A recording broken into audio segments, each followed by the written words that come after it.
La Bible dit que nous devons, quand nous prions, traiter avec le péché. Beaucoup de gens ne sont pas exaucés parce qu'il y a des péchés qu'ils commettent, qu'ils ont fini par sous-estimer, pourtant qu'ils en sont, et qui permettent à Satan de bloquer leur vie. Regardez, souvent lorsque Jésus devait prier pour des malades, il traitait d'abord avec le péché, avant que ces gens-ci reçoivent la guérison. Il dit par exemple aux paralytiques, tes péchés te sont pardonnés. Et la Bible dit ceci, car tous ont péché et on sont privés de la gloire de Dieu. Mon ami, mentir, ça te sépare de la main de Dieu. Voler, coucher avec quelqu'un quand on n'est pas marié, ça sépare de la gloire de Dieu. Toute autre prédication, tout autre prédicateur qui va te dire autre chose, ne dit pas la vérité. Le péché est un problème. Jésus est venu pour effacer les péchés, mais il faut les reconnaître pour qu'il les traite. On a fini par s'accommoder avec des péchés, croyant que Dieu est tolérant. Fais gaffe, Dieu n'est pas tolérant avec le péché. Le péché te sépare de Dieu. Souvent ça, c'est des parties du message que les gens n'aiment pas beaucoup.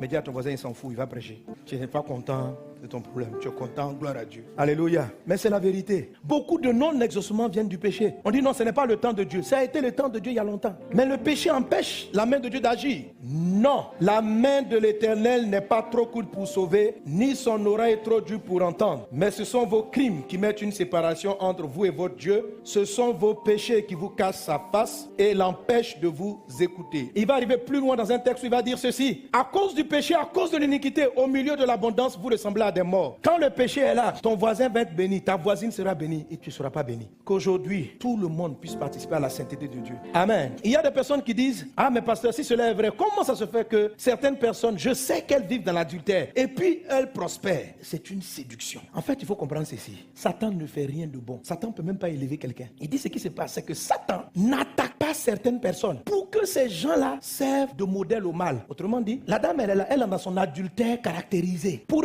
encourager ceux qui veulent faire le bien à rentrer dans l'adultère, il va les laisser briller. Ça veut dire ce que Dieu avait prévu pour elle. Ça arrive effectivement. Dieu avait prévu qu'à 40 ans, elle ait 4 maisons. Elle arrive à voir les 4 maisons. Mais elle court après tous les garçons de la ville. Alors plusieurs sont découragés de la prière. Voilà ce qu'ils disent. Ils disent, mais ces gars-là, ils prient même pas. Et puis ils ont ce que nous, on n'obtient pas après 4 ans de prière. C'est une erreur. Tu finis par croire que la prière n'est pas vraiment si utile que ça. Et il y a d'autres hommes de Dieu même qui vont jusqu'à dire, frère, on ne peut pas pour tout. Il ne faut pas prier pour tout. Mon ami, il faut prier pour tout.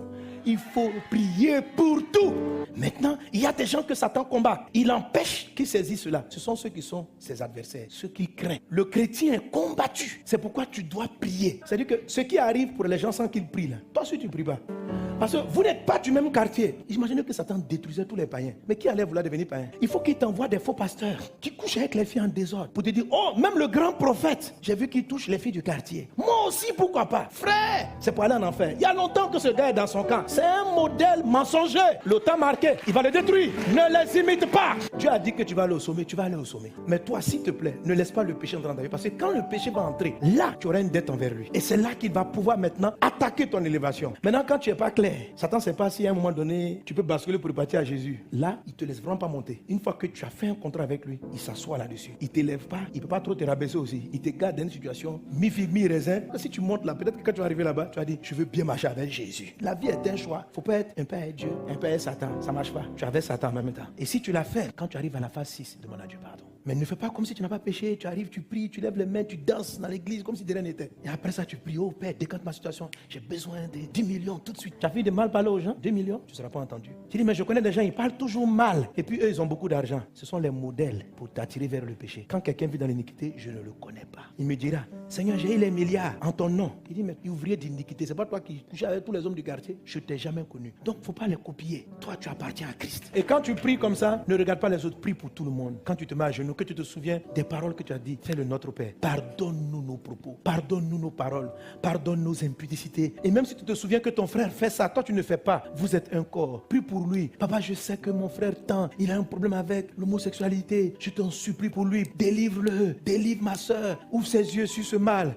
Faut pas te sentir supérieur. Et il y a des gens de péché, quand vous voulez les confesser, il faut aller parler à d'autres personnes. Surtout les péchés de type de sexe, il faut en parler. La Bible dit, confessez vos péchés les uns aux autres et priez les uns pour les autres et vous serez guéris. Parce qu'il y a des péchés qui sont devenus des maladies. Donc, quand c'est un péché qui récidive, qui est comme une maladie, il ne faut pas le traiter seul avec Dieu. Il faut aller en parler. Plusieurs ont peur de parler aux autres de ce genre de péché pour en être guéris, parce qu'ils estiment qu'ils ont peur de ce que les gens diront d'eux. Frère, ne regarde pas le jugement des autres pour t'empêcher de te repentir sincèrement. Il ne faut pas faire ça. Le plus important, c'est que tu sois sauvé. Et qui est un homme pour te juger? Moi, j'interdis aux hommes de Dieu, aux pasteurs, on ne juge jamais personne, on ne colporte pas la vie des gens dehors. Mais est-ce que ça arrive? Ça arrive quelquefois, que des gens le font. Mais ce n'est pas pour ça que tu vas manquer de te repentir. Si quelqu'un a dit ce que tu as confessé, c'est lui qui vient de prendre un péché sur sa vie. Toi, tu en es un exemple. Le plus important, c'est que ton âme soit sauvée. Tant que tu as ton ego, tu cherches ta réputation, le péché va te détruire. Quand quelque chose te lie, va en parler. Priez. Tu vois, par exemple, le péché de David. Tout le monde est au courant, non? Quand David a fait tuer Uri, là, tout le monde sait ça. Donc, il y a des péchés, on apprend. Pour David, là, tellement tout le monde est au courant, je qu'on est écrit dans la Bible. Ok? Mais ça n'a pas empêché qu'il soit l'homme selon le cœur de Dieu. Peu importe ce que les gens disent de toi,